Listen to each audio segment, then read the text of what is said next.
The story of Sidi-Nouman.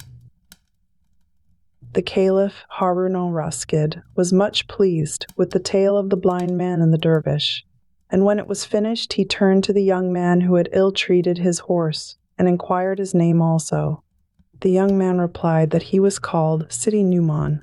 Sidi-Nouman, observed the Caliph, I have seen horses broken all my life long, and have even broken them myself, but I have never seen any horse broken in such a barbarous manner as by you yesterday. Everyone who looked on was indignant and blamed you loudly.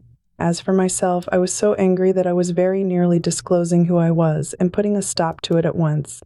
Still, you have not the air of a cruel man, and I would gladly believe that you did not act in this way without some reason. As I am told that it was not the first time, and indeed that every day you are to be seen flogging and spurring your horse, I wish to come to the bottom of the matter. But tell me the whole truth and conceal nothing. Sidi-Nouman changed color as he heard these words, and his manner grew confused, but he saw plainly that there was no help for it. So he prostrated himself before the throne of the Caliph and tried to obey, but the words stuck in his throat and he remained silent. The Caliph, accustomed though he was to instant obedience, guessed something of what was passing in the young man's mind and sought to put him at his ease. Sidi-Nouman, he said, do not think of me as the Caliph, but merely as a friend who would like to hear your story. If there is anything in it that you are afraid may offend me, take courage, for I pardon you beforehand. Speak then openly and without fear, as to one who knows and loves you. Reassured by the kindness of the Caliph, Sidi-Nouman at length began his tale. Commander of the faithful, said he, dazzled though I am by the luster of your Highness' presence, I will do my best to satisfy your wishes. I am by no means perfect, but I am not naturally cruel, neither do I take pleasure in breaking the law. I admit that the treatment of my horse is calculated to give your Highness a bad opinion of me, and to set an evil example to others. Yet I have not chastised it without reason, and I have hopes that I shall be judged more worthy of pity than punishment. Commander of the faithful, I will not trouble to describe my birth. It is not of sufficient distinction to deserve your Highness's attention. My ancestors were careful people, and I inherited enough money to enable me to live comfortably, though without show. Having therefore a modest fortune, the only thing wanting to my happiness was a wife who could return my affection, but this blessing I was not destined to get. For on the very day after my marriage, my bride began to try my patience in every way that was most hard to bear. Now, seeing that the customs of our land oblige us to marry without ever beholding the person with whom we are to pass our lives, a man has of course no right to complain as long as his wife is not absolutely repulsive or is not positively deformed. In whatever defects her body may have, pleasant ways and good behavior will go far to remedy them. The first time I saw my wife unveiled, when she had been brought to my house with the usual ceremonies, I was enchanted to find that I had not been deceived in regard to the account that had been given me of her beauty. I began my married life in high spirits and the best hopes of happiness. The following day a grand dinner was served to us, but as my wife did not appear, I ordered a servant to call her. Still she did not come, and I waited impatiently for some time. At last she entered the room, and she took our places at the table, and plates of rice were set before us. I ate mine, as was natural, with a spoon, but great was my surprise to notice that my wife, instead of doing the same, drew from her pocket a little case from which she selected a long pin, and by the help of this pin conveyed her rice grain by grain to her mouth. Amina, I exclaimed in astonishment, is that the way you eat rice at home? And did you do it because your appetite was so small, or did you wish to count the grains so that you might never eat more than a certain number? If it was from economy and you are anxious to teach me not to be wasteful, you have no cause for alarm. We shall never ruin ourselves in that way. Our fortune is large enough for all our needs, therefore, dear Amina, do not seek to check yourself, but eat as much as you desire, as I do. In reply to my affectionate words, I expected a cheerful answer. Yet Amina said nothing at all, but continued to pick her rice as before, only at longer and longer intervals. And instead of trying the other dishes, all she did was to put every now and then a crumb, of bread into her mouth that would not have made a meal for a sparrow. I felt provoked by her obstinacy, but to excuse her to myself as far as I could, I suggested that perhaps she had never been used to eat in the company of men, and that her family might have taught her that she ought to behave prudently and discreetly in the presence of her husband. Likewise, that she might either have dined already or intend to do so in her own apartments. So I took no further notice, and when I had finished left the room, secretly much vexed at her strange conduct. The same thing occurred at supper, and all through the next day, whenever we ate together. It was quite clear that no woman could live upon 2 or 3 breadcrumbs and a few grains of rice, and I determined to find out how and when she got food. I pretended not to pay attention to anything she did, in the hope that little by little she would get accustomed to me and become more friendly, but I soon saw that my expectations were quite vain. One night I was lying with my eyes closed and to all appearance sound asleep, when Amina arose softly and dressed herself without making the slightest sound. I could not imagine what she was going to do, and as my curiosity was great, I made up my mind to follow her. When she was fully dressed, she stole quietly from the room. The instant she had let the curtain fall behind her, I flung a garment on my shoulders and a pair of slippers on my feet. Looking from a lattice which opened into the court, I saw her in the act of passing through the street door, which she carefully left open. It was bright moonlight, so I easily managed to keep her in sight till she entered a cemetery not far from the house. There I hid myself under the shadow of the wall and crouched down cautiously, and hardly was I concealed when I saw my wife approaching in company with a ghoul, one of those demons which, as your highness is aware, wander about the country, making their lairs in deserted buildings and springing out upon unwary travelers whose flesh they eat. If no live being goes their way, they then betake themselves to the cemeteries and feed upon the dead bodies.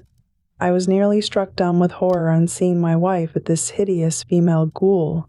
They passed by me without noticing me, began to dig up a corpse which had been buried that day, and then sat down on the edge of the grave to enjoy their frightful repast, talking quietly and cheerfully all the while, though I was too far off to hear what they said.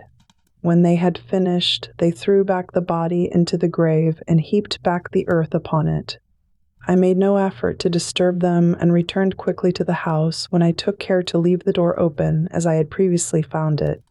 Then I got back into bed and pretended to sleep soundly. A short time after, Amina entered as quietly as she had gone out. She undressed and stole into bed, congratulating herself apparently on the cleverness with which she had managed her expedition. As may be guessed, after such a scene it was long before I could close my eyes, and at the first sound which called the faithful to prayer, I put on my clothes and went to the mosque. But even prayer did not restore peace to my troubled spirit, and I could not face my wife until I had made up my mind what future course I should pursue in regard to her. I therefore spent the morning roaming about from one garden to another, turning over various plans for compelling my wife to give up her horrible ways. I thought of using violence to make her submit, but felt reluctant to be unkind to her. Besides, I had an instinct that gentle means had the best chance of success. So, a little soothed, I turned toward home, which I reached about the hour of dinner. As soon as I appeared, Amina ordered dinner to be served, and we sat down together. As usual, she persisted in only picking a few grains of rice, and I resolved to speak to her at once of what lay so heavily on my heart. "Amina," I said as quietly as possible, "you must have guessed the surprise I felt when the day after our marriage you declined to eat anything but a few morsels of rice, and altogether behaved in such a manner that most husbands would have been deeply wounded. However, I had patience with you, and only tried to tempt your appetite by the choicest dishes I could invent, but all to no purpose. Still, Amina, it seems to me that there be some among them as sweet to the taste as the flesh of a corpse." I had no sooner uttered these words than Amina, who instantly understood that I had followed her to the graveyard, was seized with a passion beyond any that I have ever witnessed. Her face became purple, her eyes looked as if they would start from her head, and she positively foamed with rage. I watched her with terror, wondering what would happen next, but little thinking what would be the end of her fury. She seized a vessel of water that stood at hand, and plunging her hand in it, murmured some words I failed to catch. Then, sprinkling it on my face, she cried madly, "Wretch, receive the reward of your prying and become a dog." The words were not out of her mouth when, without feeling conscious that any change was passing over me, I suddenly knew that I had ceased to be a man. In the greatness of the shock and surprise, for I had no idea that Amina was a magician, I never dreamed of running away and stood rooted to the spot while Amina grasped a stick and began to beat me. Indeed, her blows were so heavy that I only wonder they did not kill me at once. However, they succeeded in rousing me from my stupor, and I dashed into the courtyard, followed closely by Amina, who made frantic dives at me, which I was not quick enough to dodge. At last, she got tired of pursuing me, or else a new trick entered into her head, which would give me speedy and painful death. She opened the gate leading into the street, intending to crush me as I passed through. Dog though I was, I saw through her design, and stung into presence of mind by the greatness of the danger, I timed my movements so well that I contrived to rush through, and only the tip of my tail received a squeeze as she banged the gate. I was safe, but my tail hurt me horribly, and I yelped and howled so loud all along the streets that the other dogs came and attacked me, which made matters no better. In order to avoid them, I took refuge in a cook shop where tongues and sheep's heads were sold. At first the owner showed me great kindness and drove away the other dogs that were still at my heels while I crept into the darkest corner. But though I was safe for the moment, I was not destined to remain long under his protection, for he was one of those who hold all dogs to be unclean, and that all the washing in the world will hardly purify you from their contact. So, after my enemies had gone to seek other prey, he tried to lure me from my corner in order to force me into the street. But I refused to come out of my hole and spent the night in sleep, which I sorely needed after the pain inflicted on me by Amina. I have no wish to weary your highness by dwelling on the sad thoughts which accompanied my change of shape. But it may interest you to hear that the next morning my host went out early to do his marketing, and returned laden with the sheep's heads and tongues and trotters that formed his stock in trade for the day. The smell of meat attracted various hungry dogs in the neighborhood, and they gathered round the door begging for some beds. I stole out of my corner and stood with them. In spite of his objection to dogs as unclean animals, my protector was a kind-hearted man, and knowing I had eaten nothing since yesterday, he threw me bigger and better bits than those which fell to the share of the other dogs. When I had finished, I tried to go back into the shop, but this he would not allow, and stood so firmly at the entrance with a stout stick that I was forced to give it up and seek some other home. A few paces further on was a baker's shop, which seemed to have a gay and merry man for a master. At that moment he was having his breakfast, and though I gave no signs of hunger, he at once threw me a piece of bread.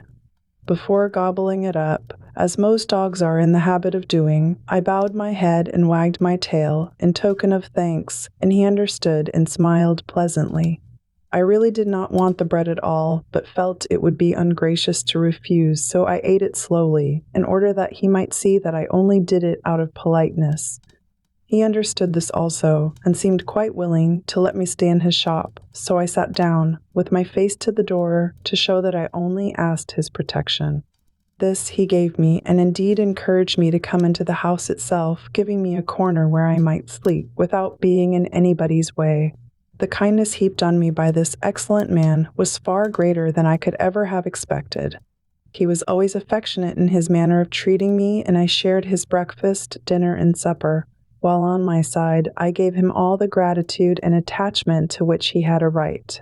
I sat with my eyes fixed on him, and he never left the house without having me at his heels, and if it ever happened that when he was preparing to go out I was asleep and did not notice, he would call Rufus, Rufus, for that was the name he gave me. Some weeks passed in this way, when one day a woman came in to buy bread. In paying for it, she laid down several pieces of money, one of which was bad. The baker perceived this and declined to take it, demanding another in its place. The woman, for her part, refused to take it back, declaring it was perfectly good, but the baker would have nothing to do with it.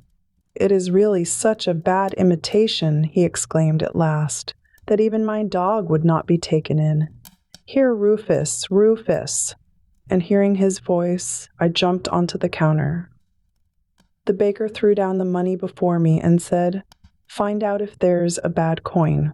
I looked at each in turn and then laid my paw on the false one, glancing at the same time at my master so as to point it out. The baker, who had of course been only in joke, was exceedingly surprised at my cleverness, and the woman, who was at last convinced that the man spoke the truth, produced another piece of money in its place. When she had gone, my master was so pleased that he told all the neighbors what I had done, and made a great deal more of it than there really was. The neighbors, very naturally, declined to believe his story, and tried me several times with all the bad money they could collect together. But I never failed to stand the test triumphantly. Soon the shop was filled from morning till night with people who, on the pretense of buying bread, came to see if I was as clever as I was reported to be. The baker drove a roaring trade and admitted that I was worth my weight in gold to him. Of course there were plenty who envied him his large custom, and many was the pitfall set for me, so that he never dared to let me out of his sight. One day a woman, who had not been in the shop before, came to ask for bread like the rest. As usual, I was lying on the counter, and she threw down 6 coins before me, one of which was false. I detected it at once, and put my paw on it, looking as I did so at the woman. "Yes," she said, nodding her head.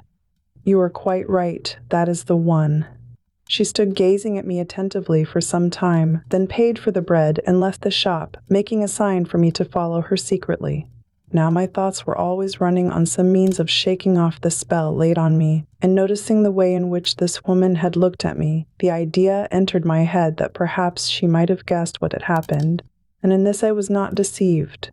However, I let her go on a little way, and merely stood at the door watching her. She turned, and seeing that I was quite still, she again beckoned to me. The baker all this while was busy with his oven, and had forgotten all about me, so I stole out softly, and ran after the woman. When we came to her house, which was some distance off, she opened the door, and then said to me, come in, you will never be sorry that you followed me." When I had entered, she fastened the door, and took me into a large room, where a beautiful girl was working at a piece of embroidery. "My daughter," exclaimed my guide, "I brought you the famous dog belonging to the baker which can tell good money from bad. You know that when I first heard of him, I told you I was sure he must be really a man, changed into a dog by magic. Today I went to the baker's to prove for myself the truth of the story, and persuaded the dog to follow me here. Now what do you say?" "You are right, mother," replied the girl, and rising she dipped her hand into a vessel of water. Then sprinkling it over me, she said, "If you were born dog, remain dog, but if you were born man, by virtue of this water resume your proper form." In one moment the spell was broken. The dog's shape vanished, as if it had never been, and it was a man who stood before her. Overcome with gratitude at my deliverance, I flung myself at her feet and kissed the hem of her garment. "How can I thank you for your goodness toward a stranger, and for what you have done? Henceforth I am your slave. Deal with me as you will." Then, in order to explain how I came to be changed into a dog, I told her my whole story, and finished with rendering the mother the thanks due to her for the happiness she had brought me. "Sidi-Nouman," returned the daughter, "say no more about the obligation you are under to us. The knowledge that we have been of service to you is ample payment. Let us speak of Amina, your wife, with whom I was acquainted before her marriage. I was aware that she was a magician, and she knew too that I had studied the same art under the same mistress. We met often going to the same baths, but we did not like each other and never sought to become friends. As to what concerns you, it is not enough to have broken your spell. She must be punished for her wickedness. Remain for a moment with my mother, I beg." She added hastily, "I will return shortly." Left alone with the mother, I again expressed the gratitude I felt, to her as well as to her daughter. "My daughter," she answered, "is, as you see, as accomplished a magician as Amina herself, but you would be astonished at the amount of good she does by her knowledge. That is why I have never interfered, otherwise I should have put a stop to it long ago. As she spoke, her daughter entered with a small bottle in her hand. Sidi-Nouman, she said, the books I have just consulted tell me that Amina is not home at present, but she should return at any moment. I have likewise found out by their means that she pretends before the servants great uneasiness as to your absence. She has circulated a story that, while at dinner with her, you remembered some important business that had to be done at once and left the house without shutting the door. By this means a dog had strayed in, which she was forced to get rid of by a stick. Go home then without delay, and await Amina's return in your room. When she comes in, go down to meet her, and in her surprise she will try to run away. Then have this bottle ready, and dash the water it contains over her, saying boldly, "Receive the reward of your crimes." That is all I have to tell you. Everything happened exactly as the young magician had foretold. I had not been in my house many minutes before Amina returned, and as she approached I stepped in front of her, with the water in my hand. She gave one loud cry and turned to the door, but she was too late. I had already dashed the water in her face and spoken the magic words. Amina disappeared, and in her place stood the horse you saw me beating yesterday. This, Commander of the Faithful, is my story, and may I venture to hope that, now you have heard the reason of my conduct, Your Highness will not think this wicked woman too harshly treated? Sidi-Nouman, replied the Caliph, your story is indeed a strange one, and there is no excuse to be offered for your wife. But, without condemning your treatment of her, I wish you to reflect how much she must suffer from being changed into an animal, and I hope you will let that punishment be enough. I do not order you to insist upon the young magician finding the means to restore your wife to her human shape, because I know that when once women such as she begin to work evil, they never leave off, and I should only bring down on your head a vengeance far worse than the one you have undergone already.